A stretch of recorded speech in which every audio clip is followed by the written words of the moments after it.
Hi student, कैसे हैं? मैं विकास राव का स्वागत करता हूं। जय हिंद, वंदे मातरम। जोर से लाइक ठोक दीजिए, सब्सक्राइब ठोक दीजिए महाकाल का नाम लेकर के। बात करते हैं आज़ाद भारत की 3 समस्याएं। जब भारत आज़ाद हुआ था तो बहुत दर्दनाक स्थिति से आज़ाद हुआ था। बहुत सारी समस्याएं थी कि किस तरह से देश को लेकर के विकास किया जाए। जब भारत आज़ाद हुआ था तो आपको पता होगा 15 अगस्त 1947 को आज़ाद हुआ था।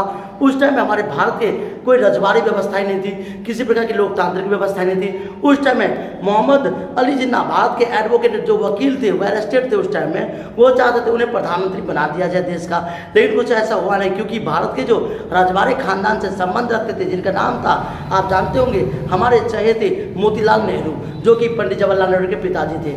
पंडित जवाहरलाल नेहरू, मोतीलाल नेहरू चाहते थे कि पंडित जवाहरलाल नेहरू को देश का प्रधानमंत्री बनाया जाए। इसीलिए कुछ ऐसे हुआ कि उन्हें प्रधानमंत्री बनाया गया और उसी से भारत पाकिस्तान का बंटवारा हो गया। क्योंकि मोहम्मद अली जिन्ना ने साफ साफ कह दिया था, या तो हमें पाकिस्तान दे दो या आप हमें भारत का प्रधानमंत्री बना दो। लेकिन भारत सरकार ने कहा कि नहीं, अगर प्रधानमंत्री बनेगा तो बनेंगे हमारे जो भी हैं वो नेहरू जी बनेंगे। इसी तरह से दोनों में वाद विवाद हुई और 15 अगस्त 1947 को जब देश आज़ाद हुआ तो भारत के मध्य रात्रि में देश का बंटवारा भी हो गया।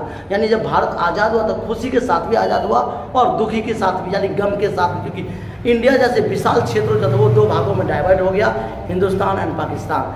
बात करते हैं आज़ाद भारत की 3 समस्याएं क्या थी, यानी कि भारत की 3 समस्याओं को डिस्कस करेंगे। बने रहिए हमारे चैनल पे। पहला था लोकतंत्र की समस्या, कि हमारे भारत में लोकतंत्र कैसे बनाया जाए। लोकतंत्र की समस्या पहली समस्या थी कि क्या जब भारत आज़ाद होगा तो लोगों का शासन होगा, लोगों का वर्चस्व होगा। तो पहली समस्या थी लोकतंत्र की समस्या। दूसरी थी एकता की समस्या। आज़ाद भारत में दूसरी जो समस्या थी वो यूनिटी, जिसे कहते हैं एकता। भारत में हिंदू मुसलमान जातिवाद भावना बन चुका था। भारत 2 भागों में, पाकिस्तान हिंदुस्तान अलग हो चुका था। तो दूसरा जो था वो था एकता की समस्या।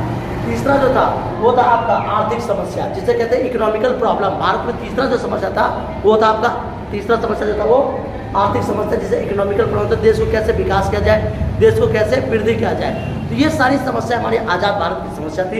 इसमें आर्थिक समस्या सबसे चहेते समस्या थी। और भारत को आज़ाद कराने के दौरान भारत सरकार की 3 समस्याएं मत्थे पिच के चल रही थी कि देश को कैसे विकास किया जाए। इसी तरह से जब भारत 1950 में आज़ाद, 1950 में संविधान बन के 49 में तैयार हुआ, 50 में लागू किया था। 26 जनवरी 1950 को संविधान लागू हुआ। और उसके बाद जब 26 जनवरी 1950 को संविधान लागू हुआ तो भारत में पहला चुनाव कराया गया था आपका मणिपुर में। याद रखिएगा, 1948 से पहले चुनाव हो गए थे। 1948 में, यानी कि संविधान बनने से पहले चुनाव आता 1948 में मणिपुर में। लेकिन जब सफल हो गया फिर उन्होंने कहा कि क्यों न पूरे भारत में इलेक्शन कराया जाए। और भारत में आज़ाद जो पूरा चुनाव हुआ था वो 1952 में हुआ था। ये चुनाव सफल रहा। तो 1952 में पहला चुनाव हुआ था, जिसका अध्यक्ष बने थे सुकुमार सेन। याद रखिएगा, सुकुमार सेन भारत के पहले, याद रखिए, पूछा जाता है आपसे, सुकुमार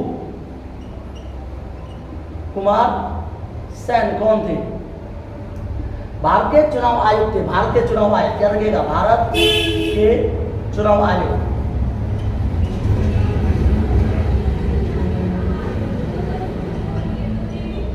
भारत के चुनाव आयोग थे सुकुमार सेन। ये भारत के पहले चुनाव आयोग थे।